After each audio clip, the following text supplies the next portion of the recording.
Dear students of class 11th में CBSE में registration के लिए आपको 2 तरीके से फॉर्म भरना होगा, ये आपको बता दिया गया था। एक तो आपको हार्ड कॉपी फॉर्म की सबमिट करनी होगी स्कूल में, जो आपको इस स्क्रीन पे दिखाई दे रही होगी। इस तरीके का एक फॉर्म आपको स्कूल ऑफिस से मिला होगा। अगर नहीं मिला है तो आप स्कूल से कलेक्ट कर सकते हैं। और दूसरा एक गूगल फॉर्म की लिंक आपके क्लास टीचर के द्वारा या तो आपको भेज दी गई होगी या आपके क्लास टीचर आपको फॉरवर्ड कर देंगे। ये दोनों ही आपको सबमिट करना है और जो इन्फॉर्मेशन आप दें बिल्कुल करेक्ट इन्फॉर्मेशन दें और सही तरीके से फॉर्म भरें। और जो इंस्ट्रक्शन आपको इस वीडियो के माध्यम से दिए जा रहे हैं उनको फॉलो करते हुए आपको फॉर्म भरना है। देखिए, आपको इस फॉर्म में जो भी रेड कलर से लिखा हुआ दिख रहा है वो सारी इन्फॉर्मेशन आपको खुद भरनी है, अपनी इन्फॉर्मेशन भरनी है। तो सबसे पहले आप क्लास यहाँ पे फिल करेंगे, उसके बाद सेक्शन आप यहाँ पे फिल करेंगे, जो भी आपका सेक्शन है। ये जो रोल नंबर का ऑप्शन है, ये आपका सीरियल नंबर जो है ये ब्लैंक रहेगा, ये ऑफिस यूज़ के लिए है, तो इसे स्कूल के द्वारा खुद भरा जाएगा। स्टूडेंट को यहाँ पे अपना नेम, देखिए there are 4 information: student name, mother's name, father's name and DOB। These all detail must be as per your class 10th marksheet. आपको क्लास 10th की मार्कशीट अपने सामने ले लेनी है हाथ में, तभी आपको ये फॉर्म भरना है। उसमें जिस तरीके से जो अल्फ़ाबेट्स लिखे गए वही आपको यहाँ मेंशन करने हैं। उसमें सरनेम है तो आपको लगाना है, नहीं है तो नहीं लगाना है। इवन अगर कोई गलती उस फॉर्म में रह भी गई थी 10th की मार्कशीट में, गलती आपके स्टूडेंट नेम में हो, मदर्स नेम में हो, फादर्स नेम हो, किसी भी कारण से हो, तो अब वही इन्फॉर्मेशन सही मानी जाएगी, क्योंकि यहाँ से आगे जो भी आप फॉर्म फिल करेंगे वो क्लास 10th का मार्कशीट ही उसका बेस रहेगा। तो 11th में भी जो भी रजिस्ट्रेशन होगा वो जो है आपका क्लास 10th की मार्कशीट के अकॉर्डिंग ही रहने वाला है। इसमें आप कोई मिस्टर, मिसेज इत्यादि जो है नेम के आगे मेंशन नहीं करेंगे, वो सेल्फ अंडरस्टूड होते हैं, नो नीड। आप सिर्फ नेम और सरनेम जो भी उसमें जिस तरीके से लिखे हैं, यदि सपोज हम बात करें इस कैंडिडेट की तो इसका नाम प्रभात है, देखिए, तो आपको क्या करना है, हर अल्फ़ाबेट अलग अलग बॉक्स में भरना है। शर्मा जो है उसका भी हर अल्फ़ाबेट अलग अलग बॉक्स में फिल करना है। अगर 2 शब्दों के बीच में कहीं पे स्पेस है तो उसके लिए एक हमको बॉक्स ब्लैंक छोड़ना होता है, तो इसलिए आप जो है यहाँ पे इस तरीके से बॉक्स को ब्लैंक करेंगे अगर स्पेस है। अगर स्पेस नहीं होता तो यहाँ पे कोई बॉक्स छोड़ने की आवश्यकता नहीं थी। सरनेम अगर 10th की मार्कशीट में तो आप लगाइए, नहीं है तो नहीं लगाइए। 10th की मार्कशीट को सामने रख के ही फॉर्म भरें। DOB बिल्कुल उसी में से भरेंगे। एक जो बॉक्स है उसमें एक ही डिजिट लिखेंगे, हर जगह 2 डिजिट का होना ज़रूरी है। अगर 1 डिजिट नंबर डेट है या मंथ है तो आपको स्टार्टिंग में 0 इंसर्ट करना है, 0 लिखना है, और ईयर 4 डिजिट का रहेगा। क्लास 10th की मार्कशीट में से आप रोल नंबर मेंशन करेंगे। बोर्ड का नेम जो भी बोर्ड रहा हो क्लास 10th में आपका मार्कशीट में लिखा होगा। अगर आप CBSE से पास आउट हैं तो CBSE, किसी और बोर्ड से हैं तो उस बोर्ड का नेम जो 10th की मार्कशीट में ऑलरेडी लिखा होगा आपके। यहाँ पे ये स्कूल का नेम जहाँ से आपने 10th पास किया था बेटा, प्रीवियस स्कूल लिखा हुआ है तो प्रीवियस स्कूल का नाम लिखना है। ये जो स्कूल कोड है बेटा, ये प्रेजेंट स्कूल का कोड लिखा जाएगा। तो हमारा आपका जो प्रेजेंट स्कूल है हमारा, उसका कोड देखिए इस फॉर्म में भी ऊपर से लिखा हुआ है। तो हमारा स्कूल का कोड है 60519। तो आपको यही कोड जो है यहाँ पे लिख देना है। ये थोड़ा गलत लिखा हुआ है क्योंकि ये दूसरे स्कूल के हिसाब से लिख दिया गया है, तो आपको यहाँ पे 60519 लिखना है अपने स्कूल के हिसाब से। बॉयज़ मेल यहाँ पे लिखेंगे और जो गर्ल्स हैं वो फीमेल लिखेंगी। रिलीजियन जो भी आपका होगा वो आप यहाँ लिखेंगे, हिंदू है तो हिंदू लिखेंगे, कोई और रिलीजन है तो वो लिखेंगे। कास्ट का मतलब CBSE में देखिए ब्राह्मण, क्षत्रिय, वैश्य नहीं होता, बल्कि कास्ट का मतलब CBSE में होता है कि आप किस कैटेगरी से बिलोंग करते हैं। अगर आप जनरल कैटेगरी से बिलोंग करते हैं आपको जनरल लिखना है, OBC से बिलोंग करते हैं तो आपको OBC लिखना है, SC से बिलोंग करते हैं SC, और ST से बिलोंग करते हैं ST। और ये वाला जो ऑप्शन है कैटेगरी, आपको ब्लैंक छोड़ देना है, या आप यहाँ पे नॉट एप्लीकेबल भी लिख सकते हैं। अब यहाँ पे सब्जेक्ट की बात रही तो इंग्लिश सब्जेक्ट तो सभी के पास है क्लास 11th में, इसलिए ये पहले से ही यहाँ पे भरा हुआ है। बाकी जो रिमेनिंग सब्जेक्ट्स हैं वो आपको जो गूगल फॉर्म है उसके सीक्वेंस में भी भर सकते हैं, और अगर फॉर्म थोड़ा चेंज भी हो जाए तो इससे कोई दिक्कत नहीं होता है, क्योंकि आप जो हार्ड कॉपी है उसमें सब्जेक्ट के सीक्वेंस को चेंज कर भी सकते हैं। बट आपको मैं सलाह ये दूंगा कि आप हिंदी सब्जेक्ट को लास्ट में भरें, क्योंकि गूगल फॉर्म में भी इसी सीक्वेंस में आपको मिलेगा, जिसके बाद हिंदी है या मैथ्स है, क्योंकि कॉमर्स में कुछ बच्चे ऐसे होंगे जिनके मैथमेटिक्स से होगा, तो हिंदी या मैथ्स जो सब्जेक्ट है वो हमको 6 नंबर पर लेना है। बाकी नंबर 2 पे जो साइंस वाले स्टूडेंट्स हैं वो जो है फिजिक्स लिखेंगे, और जो कॉमर्स वाले हैं वो अकाउंटेंसी लिखेंगे। 3rd नंबर पे जो है आपको जो बच्चे हमारे साइंस वाले हैं वो केमिस्ट्री लिखेंगे, और जो कॉमर्स वाले स्टूडेंट्स हैं वो यहाँ पे BS भर देंगे। और इस ऑप्शन पे जो देखिए नेक्स्ट वाला, यहाँ पे जो हमारे साइंस के स्टूडेंट्स हैं वो मैथमेटिक्स या बायोलॉजी में से एक चीज़ लेंगे, लिखेंगे यहाँ पे मैथमेटिक्स या बायोलॉजी में से एक चीज़ भरना है आपको। और जो स्टूडेंट हमारे कॉमर्स वाले हैं उन सभी को यहाँ पे इकोनॉमिक्स लिखना चाहिए। बाकी सीक्वेंस चेंज भी हो जाए तो कोई दिक्कत नहीं है, लेकिन यही रहे तो अच्छा है। इकोनॉमिक्स लिखेंगे। और ये जो आपका सब्जेक्ट 5 है, आप यहाँ पर को जो है फिजिकल एजुकेशन या कंप्यूटर साइंस में से एक सब्जेक्ट आपको चूज़ करना है। सब्जेक्ट कोड कौन से रहेंगे, अगर आपको कोई कन्फ्यूजन है तो आप फिलहाल ब्लैंक छोड़ सकते हैं, या अभी गूगल फॉर्म जब भरेंगे तो वहाँ आपको सारे सब्जेक्ट के कोड मिलने वाले हैं, तो वहाँ से भी आप कोड जो है नोट कर सकते हैं और उसको यहाँ पे भर सकते हैं। देखिए सभी का जो मीडियम है वो इंग्लिश रहेगा केवल, लेकिन हिंदी अगर आपके पास है तो हिंदी का मीडियम हिंदी रहेगा। बाकी सभी के लिए आपको इंग्लिश लिखना है लैंग्वेज। हिंदी सब्जेक्ट में ही हिंदी लैंग्वेज आएगा, बाकी सभी में इंग्लिश आएगा। एनुअल इनकम आप अपने गार्जियन से पूछ लीजिएगा, जो इनकम वो बताते हैं वो आपको यहाँ पे लिखना है। एनुअल मतलब सालाना इनकम कितनी है। ओनली चाइल्ड, अगर आप इकलौते हैं, आपके और भाई बहन नहीं हैं, तो यहाँ पे यस आएगा। अगर आप 2 या 2 से अधिक भाई बहन हैं तो आपको यहाँ पे नो ऑप्शन सेलेक्ट करना है। एडमिशन नंबर आपका स्कूल आई कार्ड में लिखा हुआ है वही आपको मेंशन करना है। डेट ऑफ एडमिशन, ये आपको जो है किस डेट को आपका इस स्कूल में एडमिशन हुआ था, प्रेजेंट स्कूल में जहाँ के लिए आप ये फॉर्म भर रहे हैं, तो वो आपको ऑलरेडी स्कूल में भी बताया गया था एग्ज़ाम के दौरान, और एक इमेज भेजी गई है आपके क्लास टीचर के द्वारा जिसमें ऑलरेडी ये डेट मेंशन है। अगर वो इमेज आपको नहीं मिल रही है तो कॉन्टैक्ट योर क्लास टीचर, वैसे अवेलेबल होगी, आप देख लीजिए एक बार। जो इस ग्रुप पे क्लास टीचर के मैसेज आते हैं उसमें ये इमेज होगी जिसमें आपके सभी क्लास के स्टूडेंट्स का नेम भी होगा और डेट ऑफ एडमिशन मेंशन है। मोबाइल नंबर, उस मोबाइल नंबर को मेंशन करें जिसको आप सीबीएसई में जो है मेंशन करवाना चाह रहे हैं। और ये आपको अपनी जीमेल आईडी, ईमेल आईडी लिखनी है। ये वात्सल पब्लिक स्कूल की ईमेल आईडी है, पर यहाँ पे आप अपनी खुद की ईमेल आईडी लिखेंगे या अपने गार्जियन की ईमेल आईडी लिखेंगे। यहाँ पे आपको आधार नंबर भरना है जिसमें कोई भी स्पेस आपको नहीं छोड़ना है। लास्ट 2 बॉक्स यहाँ पे आप ब्लैंक छोड़ दीजिएगा। इसके बाद जो बैक साइड है यहाँ पे आप अपने स्टूडेंट अपना सिग्नेचर करेगा, और सिग्नेचर करने के बाद उनके गार्जियंस इसे चेक करें, कोई भी मदर या फादर या गार्जियन, और जो इसे चेक कर रहे हैं वो यहाँ पे अपना नेम लिखेंगे, प्लेस लिखेंगे, कहाँ आप रहते हैं, अपना घर वहाँ का प्लेस आएगा यहाँ पे, और ये आपका जिस डेट को फॉर्म भरा जा रहा है, और यहाँ पे जिसके द्वारा फॉर्म चेक किया जा रहा है, डिक्लेरेशन दी घोषणा की जा रही है कि सारी इन्फॉर्मेशन करेक्ट है, वो यहाँ पे अपने जो है सिग्नेचर कर देंगे। इसके बाद आपको इस फॉर्म के साथ एक आधार कार्ड का जेरॉक्स और एक क्लास 10 की मार्कशीट का जेरॉक्स, ये 2 डॉक्यूमेंट और आपको साथ में देने हैं, तभी आपका फॉर्म सबमिट होगा। और उसके बाद आप इस फॉर्म को स्कूल में जो भी टाइम ड्यूरेशन आपके क्लास टीचर के द्वारा व्हाट्सएप मैसेज के माध्यम से दिया गया है उसके अनुसार टाइम पे जमा कराएं। अब जानते हैं कि हम किस तरीके से जो है गूगल फॉर्म जो है सबमिट करेंगे।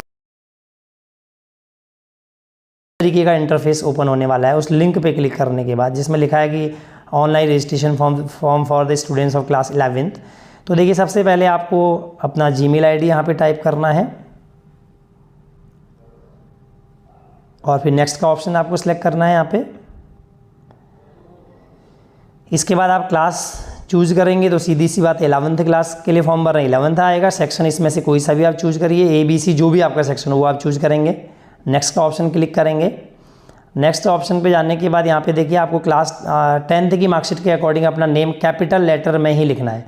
इस बात का विशेष ध्यान रखना है कि आपका जो नेम हो, मदर्स नेम हो, फादर्स नेम हो, ये it must be in capital letters only. Small letter का इस्तेमाल बिल्कुल नहीं करेंगे, केवल कैपिटल लेटर में ही नेम आपको मेंशन करना है।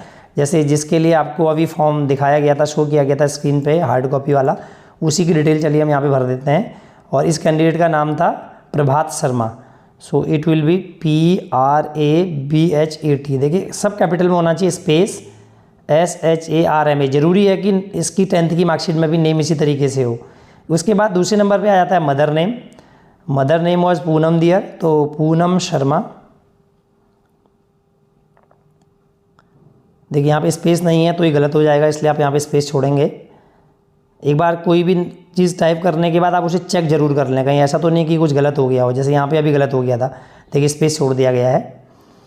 अब यहाँ पे इसके फादर्स नेम, इसका फादर कृष्ण कुमार था, तो let me type Krishna Kumar here. Capital letter में ही टाइप करना है, कृष्ण कुमार। देखो टाइपिंग में बहुत विशेष ध्यान रखना है, आपको बहुत सावधानी बरतनी है। नेक्स्ट ऑप्शन पे क्लिक करेंगे। अगर आपको लग रहा है कुछ गलत तो टाइप नहीं हो गया, तो बैक ऑप्शन पे क्लिक करके देखिए, बैक का ऑप्शन आपको हर जगह मिलेगा, हर पेज पे मिलेगा। आप बैक ऑप्शन पे क्लिक करके पीछे का इन्फॉर्मेशन चेक कर सकते हैं कि वो सही भरा गया है या नहीं भरा गया है। बैक करने से आपकी डिटेल बिल्कुल भी डिलीट नहीं रहेंगी, जो आपने फिल की हैं वो रहेंगी। बॉयज़ को मेल चूज़ करना है और गर्ल्स को फीमेल चूज़ करना है। यहाँ पे कास्ट का मतलब सीबीएसई में कैटेगरी से होता है। जनरल वाले कैंडिडेट जी लिखेंगे, ओबीसी वाले ओ सिलेक्ट करेंगे, एससी वाले सी सिलेक्ट करेंगे और एसटी वाले टी सिलेक्ट करेंगे। यहाँ पे लिखा गया है किसको क्या चूज़ करना है। तो ये अब यहाँ पे हैंडीकैप तो नहीं है कोई कैंडिडेट, तो ईश्वर की कृपा से ज़्यादातर स्टूडेंट जहाँ तक है इस कैटेगरी में हमारे आते ही नहीं हैं, तो उनको नॉट एप्लीकेबल का ऑप्शन चूज़ करना है। बाकी अगर कोई इस कैटेगरी में आता हो तो पढ़ करके जो भी उसके कैटेगरी के लिए ठीक बनता हो उसको चूज़ करें, वरना यहाँ पे सभी को मोस्टली स्टूडेंट्स को नन ही करना है। उसके बाद अगर आपको कुछ डाउट है तो बैक का ऑप्शन क्लिक कीजिए, और अगर आप आगे बढ़ना चाहते हैं तो आगे बढ़िए, नेक्स्ट का ऑप्शन क्लिक कीजिए। यहाँ पे आपको सब्जेक्ट देखिए, अब सब्जेक्ट चूज़ करने की बारी आ गई है। आपसे कहा गया था सब्जेक्ट कोड यहाँ सारे लिखे रहेंगे। तो 301 आपका पहला सब्जेक्ट है, दैट इज़ इंग्लिश। इंग्लिश तो इंग्लिश मीडियम में ही रहता है। और दूसरा सब्जेक्ट आ चुका है, आपको बताया गया था कि हार्ड कॉपी में भी आप इसी सीक्वेंस में भरें। देखिए फिजिक्स का जो सब्जेक्ट कोड है 042 है, अकाउंटेंसी का 055 है। तो इसमें से कोई एक चूज़ करना है, तो साइंस वाले फिजिक्स चूज़ कर लें और कॉमर्स वाले स्टूडेंट जो है अकाउंटेंसी चूज़ कर लें। सपोज मैंने फिजिक्स चूज़ कर लिया है, कॉमर्स वालों को अकाउंटेंसी चूज़ करना है। यहाँ पे देखिए इसका जो मीडियम रहेगा बेटा इंग्लिश रहेगा, क्योंकि सारे बच्चे इंग्लिश मीडियम में ही स्कूल में रजिस्टर्ड हैं, तो इंग्लिश मीडियम में ही आपकी पढ़ाई होती है। नेक्स्ट सब्जेक्ट 3 जो है, साइंस वालों को केमिस्ट्री लेना है, कॉमर्स वालों को बिजनेस स्टडीज़ लेना है। तो मैं सपोज यहाँ पे केमिस्ट्री ले लेता हूँ, 043 का कोड है और बीएस का 054 है बेटा। अगेन मीडियम इसका भी इंग्लिश ही रहेगा, तो 1 हमको चूज़ करना है, 1 इंग्लिश के लिए है। अब मैथमेटिक्स में यहाँ पे थोड़ा कन्फ्यूजन होगा, ध्यान से इस बात को सुनना है। साइंस के बच्चों को मैथ्स या बायोलॉजी में से कोई एक चूज़ करना है, लेकिन कॉमर्स के कुछ बच्चे ऐसे होंगे जिनके यहाँ मैथ्स होगी, तो बेटा आपको अभी मैथ्स नहीं चुनना है, क्योंकि आपका ये इकोनॉमिक्स सब्जेक्ट है, ये कंपलसरी है सभी के लिए यहाँ पे। तो आप इकोनॉमिक्स पहले चूज़ करेंगे, मैथ्स को अभी आप रहने दीजिए, फिलहाल आप इकोनॉमिक्स को चूज़ कीजिए। कॉमर्स वाले बच्चे इकोनॉमिक्स को चूज़ करेंगे, साइंस वाले इन दोनों में से कोई एक चूज़ करेंगे। तो सपोज मैं चूज़ कर लेता हूँ मैथमेटिक्स 041। तो इसका जो मीडियम रहेगा वो इंग्लिश ही रहेगा। अब देखिए यहाँ पे फिजिकल या सीएस में से एक चूज़ करना है, दोनों को साइंस या कॉमर्स में, जिसके बाद जो सब्जेक्ट है। सपोज आपके पास सीएस है तो 083, इसका मीडियम भी इंग्लिश ही रहेगा, तो 1। अब देखिए लास्ट सब्जेक्ट यहाँ पे जो है वो प्रॉब्लम सॉल्व हो जाएगी, जो कॉमर्स वालों का जिनके पास मैथमेटिक्स था उनका एक सब्जेक्ट रह गया था। तो अगर आपके पास मैथ्स था तो पक्का हिंदी नहीं होगा, और हिंदी होगा तो मैथ्स नहीं होगा। तो अब जिन बच्चों के पास हिंदी है उन्हें हिंदी चूज़ करना है, और जिनके पास मैथमेटिक्स है उन्हें मैथमेटिक्स चूज़ करना है। ठीक है, तो ये कंपलसरी है, आपको हिंदी या मैथ्स में से एक सब्जेक्ट अवश्य चूज़ करना है। लैंग्वेज को भी यहाँ पे बहुत सावधानी से आपको सिलेक्ट करना है। अगर आप हिंदी चूज़ कर रहे हैं बेटा तो आपको लैंग्वेज 2 का ऑप्शन सेलेक्ट करना है। अगर मैथमेटिक्स यहाँ पे चूज़ किया है आपने तो लैंग्वेज 1, क्योंकि मैथमेटिक्स इंग्लिश लैंग्वेज में होगा। और अगर आप हिंदी की बात करें तो हिंदी तो इंग्लिश में होगा नहीं, हिंदी तो हिंदी लैंग्वेज में ही होगा। तो हिंदी सब्जेक्ट चूज़ करने की कंडीशन में हमको यहाँ पे लैंग्वेज 2 सेलेक्ट करना है। इसके बाद आप नेक्स्ट ऑप्शन को क्लिक करेंगे। नेक्स्ट के बाद यहाँ पे आपको इनकम मेंशन करनी है, आपकी गार्जियन की इनकम कितनी है ये आप गार्जियन से पूछ के भरेंगे, और हार्ड कॉपी या सॉफ्ट कॉपी में इसे सेम रखिएगा। उसके बाद ओनली चाइल्ड है, अगर आप इकलौते हैं तो यस, अगर आप इकलौते नहीं हैं, आपके भाई बहन हैं, तो आपका नो का ऑप्शन आएगा। क्लास 10 में आपका रोल नंबर क्या था, ये 10th की मार्कशीट में से बेटा देख के भरना है, बिल्कुल इसमें गलती नहीं होनी चाहिए। तो आप मार्कशीट में देख करके फिल करें और उसे क्रॉस टैली भी करें, कहीं ऐसा ना हो कि वो गलत आपसे टाइप हो जाए। 2 सपोज इस स्टूडेंट का है 21 24 20 12। ऐसी पासिंग ईयर कब बच्चे ने जो है 10 पास किया, तो ज़्यादातर बच्चे सभी 2024 में पास आउट होंगे, और किसी का अगर गैप हो रहा हो तो वो जिस साल में 10 पास किया है उसी ईयर को यहाँ पे लिखेगा। मोस्टली स्टूडेंट 2024 में ही पास किए होंगे अभी इसी साल। नेम ऑफ क्लास 10 बोर्ड, ये आपके वैसे क्लास 10 की मार्कशीट में लिखा हुआ होगा, और अगर आप ज़्यादातर बच्चे सीबीएसई से पास आउट होंगे तो उनको सीबीएसई लिखना है, क्योंकि आपके बोर्ड का नाम सीबीएसई है और मार्कशीट में भी सीबीएसई ही लिखा होगा। नेम ऑफ एग्जामिनेशन, देखिए नेम ऑफ एग्जामिनेशन की बात रही है बेटा, तो नेम ऑफ एग्जामिनेशन जो भी आपके एग्ज़ाम का नेम है आपको वो मेंशन करना है यहाँ पर को।